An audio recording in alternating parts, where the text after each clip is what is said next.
welcome the directors of Penguin, Simon G. Smith, Eric Darnell, and the voice of Skipper, Tom McGrath, everybody. Tom McGrath.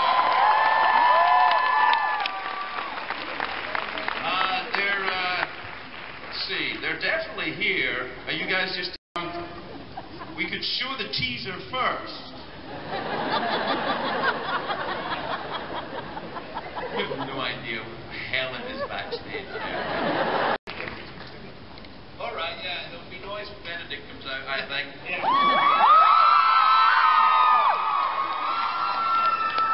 Let me tell you, there's a rule at Comic-Con this year, by the way. Any questions at the end of this about Sherlock, Comic-Con is cancelled. I'm just warning you. Alright, gentlemen, it's finished then. You've done it? It's ready to go? Not quite. Alright. Well, how close are you? We're 70% of the way there. Alright, that's about it. Tell me the history of this very quickly. They started off as kind of bit part players in Madagascar, didn't they? Indeed, they did. You know, maybe Tom was the inventor of penguins. You want to tell about the... Oh, yeah, well, sure. You know, the penguins were in the first 14 years ago. Penguins were just in a little scene where they turned the ship around. I don't know if you've seen the first Madagascar. Yeah! And the studios goes, why are the penguins in the movie? Because we hadn't fleshed out the other characters. They almost got cut. And to Eric's defense, said, we'll cut them, but they'll be back. And we found a way to integrate them into the story more and gave them some job security. And they were forever in the DNA. And now, after 3 movies, 10 video games, 80 TV episodes, they get their own movie, which is great news. Tom, you're a director in the movie, but you do the voice of Skipper the Penguin. How did that come about? How did you take the job from an honest actor and steal work for people who have children, Tom? Well, as director, you get to that penguin could easily have been Scottish. Yeah. Well, actually, Eric and I wanted the great actor Robert Stack to voice Skipper, originally. Right. And he was from The Untouchables, very great. You should probably see him in Airplane. Right. And just fantastic 50s actors. He just had that, you know, momentous, straight man kind of attitude. But he passed away, unfortunately, before we started animation. And unfortunately for him as well, obviously. Yeah, but it's a tribute to him. Right. Jeffrey said you got the job because I was cheap. Yeah. Inexpensive. Overall cheap when it comes to Jeffrey. No, he's been great, and it's been fun. It's been fun ever since. And how is it different from the television show? In what way? Just on a more epic scale? Is that what it is? Yeah, really, because I think there's a lot of questions in defining the characters over 3 films. These guys should really speak to it, but I can just praise them and saying they've taken sidekick characters and gave them depth. We find out what makes them tick. Their origin story, how they got together in the first place in the beginning of the movie. So you really, and then put them on the world stage in this epic spy thriller. And for me, I'm just thrilled because I'm in a movie with Benedict Cumberbatch and John Malkovich. Do you have any footage, gentlemen? Spontaneously, perhaps, maybe just... we have a bumper maximum amount of footage. We've got 20 minutes of footage to show you. So we're really, really excited. We basically introduce you to all the different characters in the movie. John, how lovely to see you. This your first Comic-Con? Yes. You fit right in. There are people here dressed like you already. Really? Yeah. It's a big thing. Walk around. It's fantastic. The predominant outfit this year seems to be, so far, I don't know if I'm right on this, but not really part of anything, just vaguely slutty. Which I'm all for. Yeah, me too. Well done. You too, girls. So, John, animated movies, you enjoy it? You enjoy the experience? I did. When Simon came and presented this to me, this was 3 years? 3.5 years. 3.5 years ago. And they showed me some materials and explained what they wanted to do and what they were asking me to do. I thought it was such a funny idea to have my voice be the voice of an octopus. It just seemed like such a no-brainer. Well, let's take a look at your character first, and then we'll talk more about that very thing. Do we have a before? As he says, he's partially a scientist called Dr. Octavius Brine, but essentially he's an octopus who feels he had his life ruined in every zoo or SeaWorld or aquatic park where he lived because the penguins came there, they were cute, people oohed and awed, and he no longer got any attention. I have to say, and I mean no personal support to octopus enthusiasts, but it's a big, long drop between cute penguin and then go straight to octopus. It's not like you go to a zoo, there's no penguins, you go, what's the next cute animal? Octopus. It's not. It's not that. Did you notice, and I mean this in no way disrespectful, but the octopus, when the face is revealed of Dave, just look a bit like you, John. And you know what? It looks even more like my youngest sister.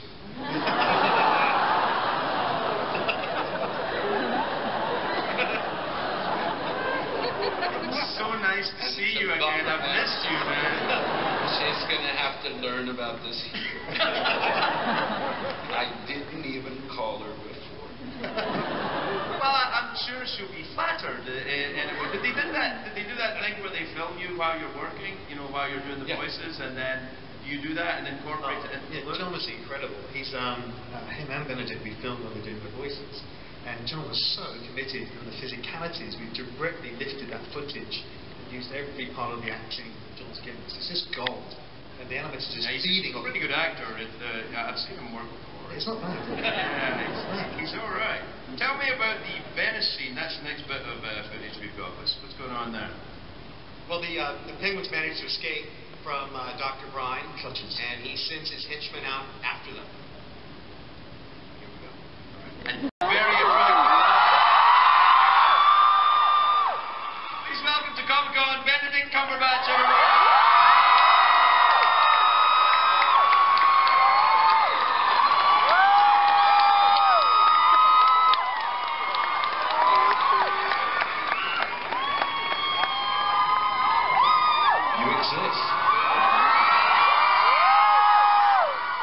You only ever get to see this normally. I've never seen this before. First Comic-Con, Benedict? The first time you've been here? Yeah. I think you'll have a nice time. Many people are happy that you're here.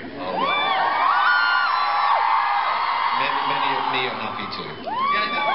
Tell me a little bit about the chap, the wolfy chap that you play in the film. No, I can't. It's classified. So he's the head of a classified Yeah, organization. he's a sort of all-action wolf, basically, and he heads up this team called the North Wind, which looks after animal welfare wherever it needs looking after. And he knows about this plot, and he's after Octavius Brine, and secons the penguins to try and get as much information out of them as possible. So he recruits the penguins then? Recruits the penguins, yeah. yeah. Sort of CIA, animal CIA type? Yeah. Not. He doesn't. It's not like extraordinary rendition or anything. It's a little bit more hospitable than that. He kind of brings them into North Wind and tries to get information so that he can take his team to do the professional work for them. And he really underestimates what they're capable of and overestimates what he's capable of. And you enjoy, because you like John, you've been known to do other work involving your entire body in the acting as well. You enjoy the animation? You enjoy the experience? I like to use my body. Yeah. No, I do. I mean, it's very weird on that level because you're in isolation. The first time I met John was yesterday, and I got to ask him, this legend of acting, this extraordinary, brilliant man. And the first question I got to ask him was something like, "So what was it like playing an evil octopus?" But the point is that we've never been in a room together, and I think we were both sold the job on that front. So Jeffrey's got something to answer for. Yeah. But yeah. Now listen, this is for both of you because when Jeffrey asked me to do the Dragon movie, and then after I said yes, then I had to kind of do a tape where he checked that it was okay. Did you have to go through that? No, you didn't, did you? No, you didn't, Mr. Cumberbatch, Mr. Malkovich. Oh, sure, come this way. Audition. No, I may still be gentlemen. you didn't have to do it then? No. Well, it seems fair. No, it seems fair, I suppose, in a way. They didn't ask you to host this either, did they? No. Well, so you all work together all the time, then do you three directors work with each actor at a time, or do you split up and you kind of, hit them off the pass? We try to work together when we can. Right. The more heads we get in the room, the better. But the main thing is to get these guys in the room and let them just have fun with it. So there's an awful lot of improvisation that goes on, an awful lot of back and forth and ideas, and it's what the process allows us to do, is kind of be a free form. Do you like having actors more than one at a time? I mean, I think there might be quite a power play in just splitting the actors up so that they don't kind of go in, because you know what actors are like. They go into the tea room and they start having ideas, and then they come back to you and talk to you about things. You don't have to deal with any of that, because there's no. That's why you do it. That's the secret. You've discovered our secret. Yeah. Do you like having them together? Does it help? It's down to schedule. Right. 90% of the time, it's almost impossible to get the two people, especially of this caliber, in the same room at the same time. Is the implication there that it would be fine if it was me? Because that's what I'm getting. No, I'm not saying that. I'm free all the time. Yeah. Well, you're there anyway. Now, did you do the scratch voice? Was that the thing? You did the scratch voice and then you became the...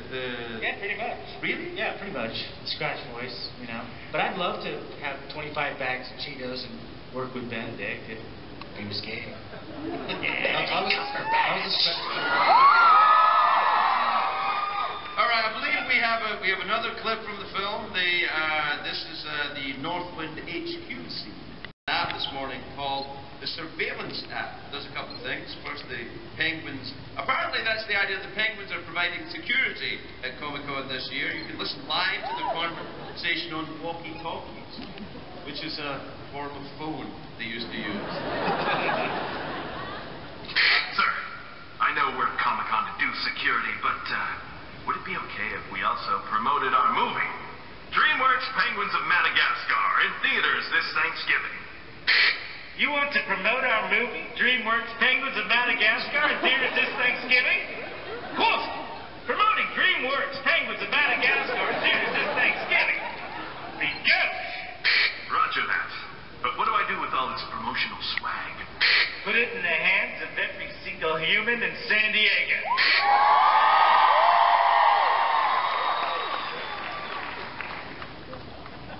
Okay. I think the only part I'm having trouble with is the idea that Comic-Con would need security. What are you going to do? They're nice. All right. The Ultimate Penguin Photobomb app is incredibly easy to use. With this app, you can make a penguin's photobomb any photo you have or take. Here are some examples. Do we have some examples of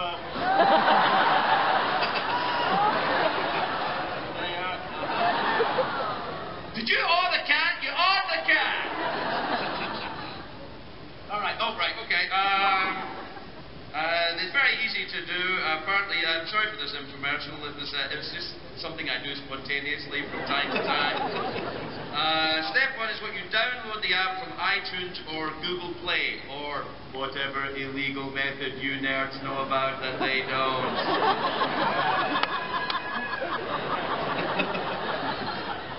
And what you do is you use the app to take a photo. Apparently, we have pulled a person from the audience out of the Q&A line. Has it started the Q&A line? Has it started? Where is it? It hasn't started yet? Oh, it's over there. All right, we're going to pull someone out of the Q&A line and show you how easy it is to use. Oh, there he is. Hi. Hi, guy from the Q&A line. What's your name, sir? My name is Mike. Hey, Mike. All right, we'll take a photo of you.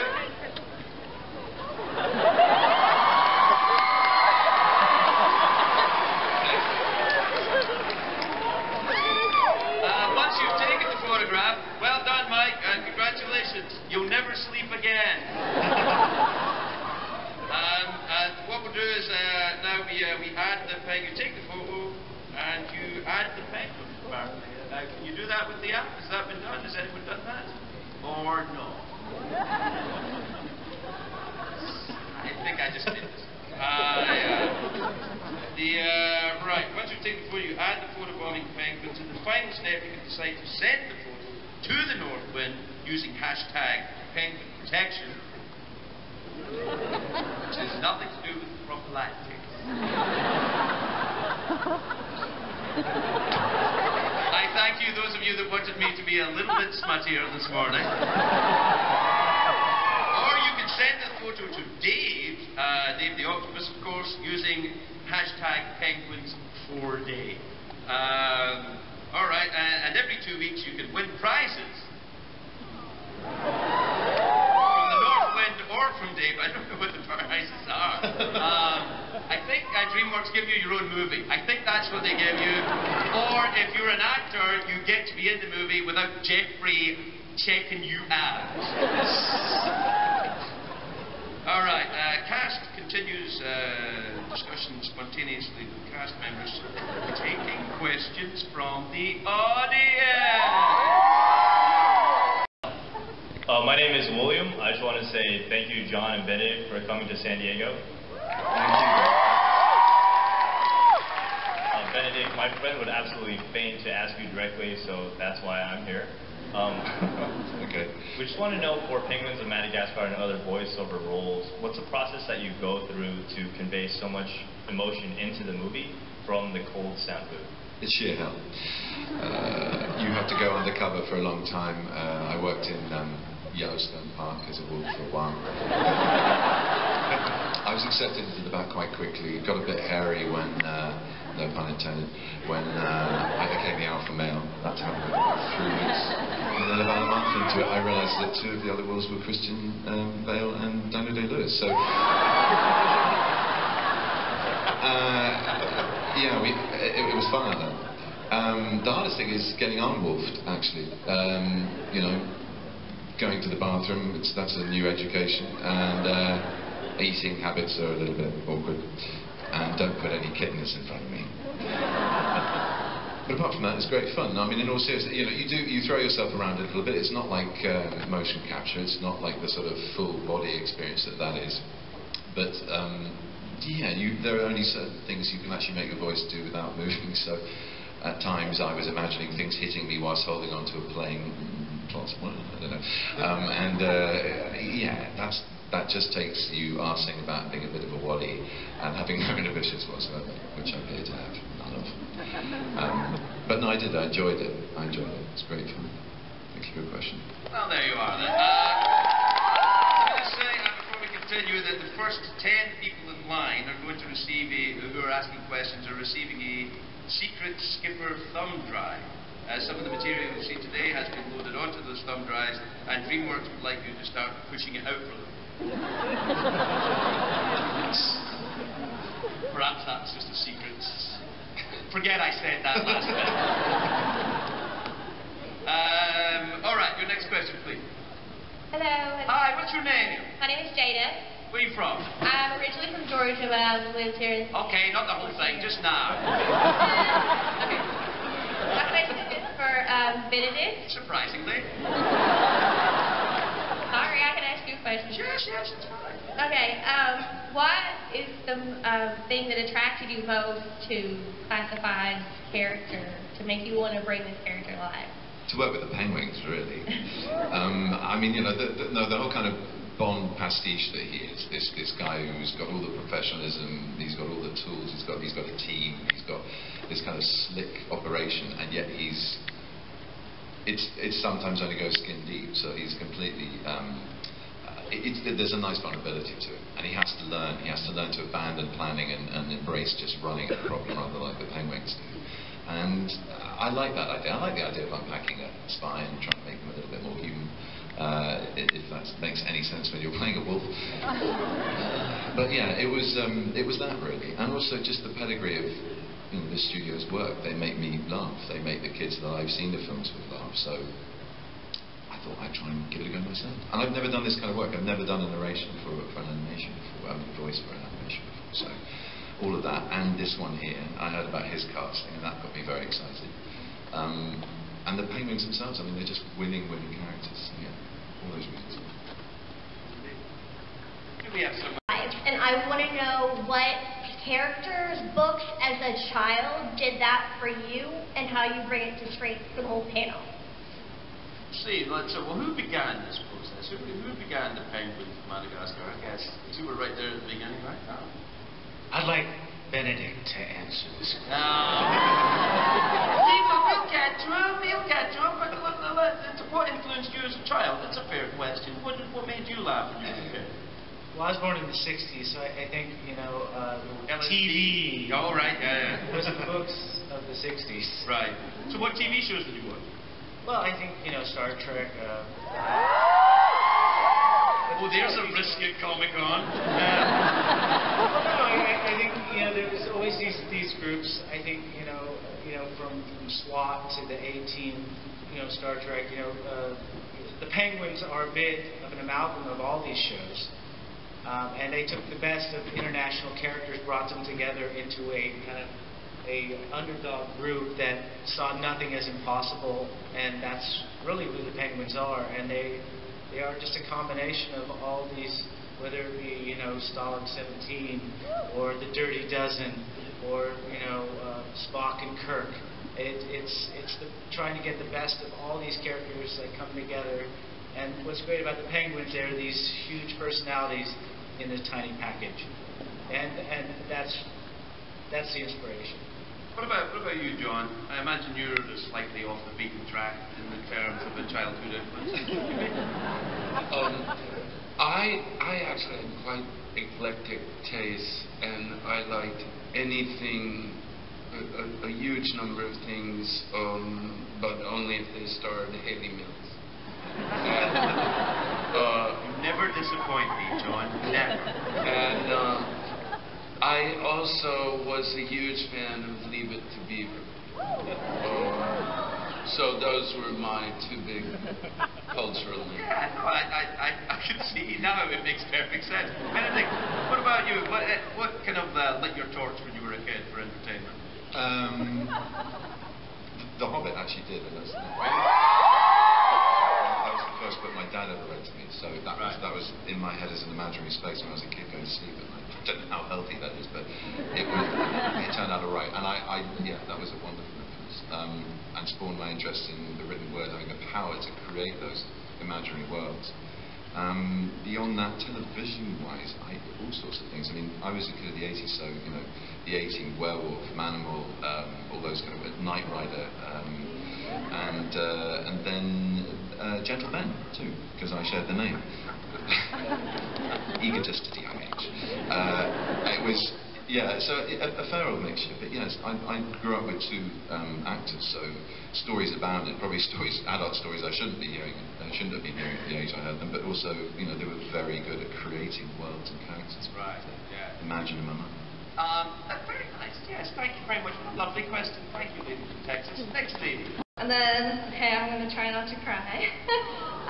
Benedict, you're... Yes, I'll try not to cry, too. We'll all try together. So, I'm studying media in London right now, and my question was, you said you're new to voice acting, and I was wondering what new techniques you needed to bring to the table versus stage or screen acting? I mean, I've done a bit of radio, so that's probably the most helpful medium to cabin pressure.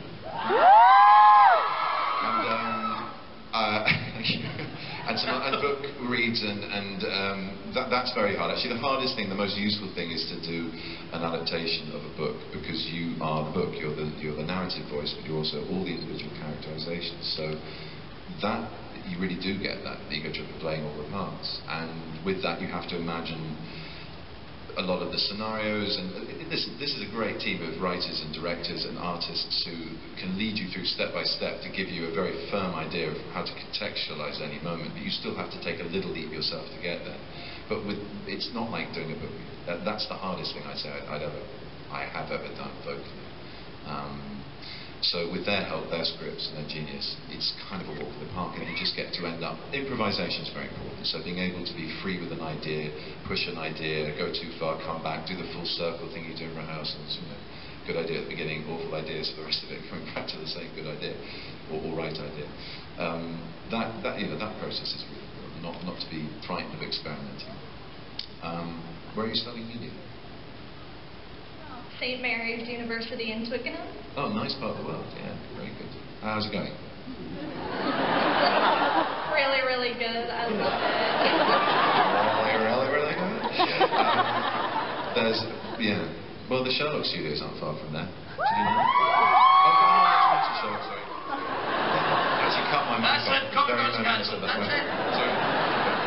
Did you do any work with other actors, either one of you, or did you? No, I was really gutted about that, because I was really looking forward to working with the Penguins and John and my team. I've not met a single one of my team, so it's really bizarre.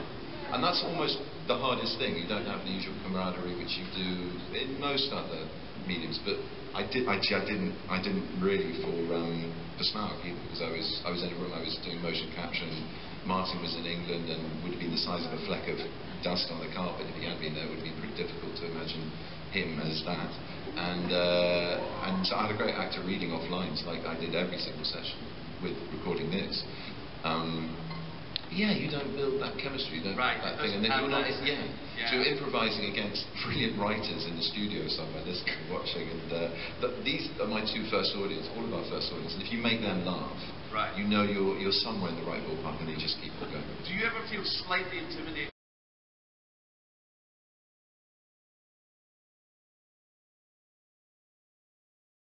For Benedict and for John.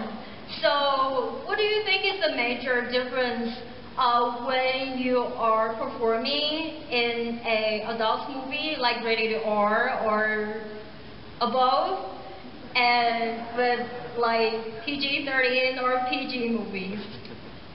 Gentlemen, what's the difference when you're in adult movies as opposed to...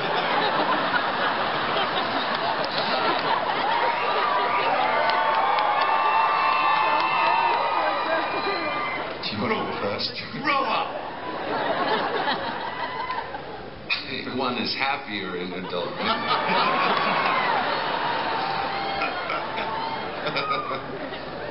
Is it even a consideration, or you just exist within the world? That's it? I don't really think about the ratings. I don't understand them very well either. You can chop someone's head off, all of their extremities, make a milkshake, and people go, it's good. But if you show part of someone's thigh or upper arm, we can't have that. Other arm? It's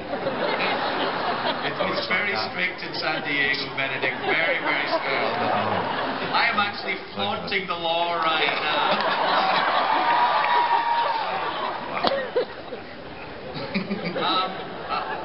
Yes, do we have another question? I do.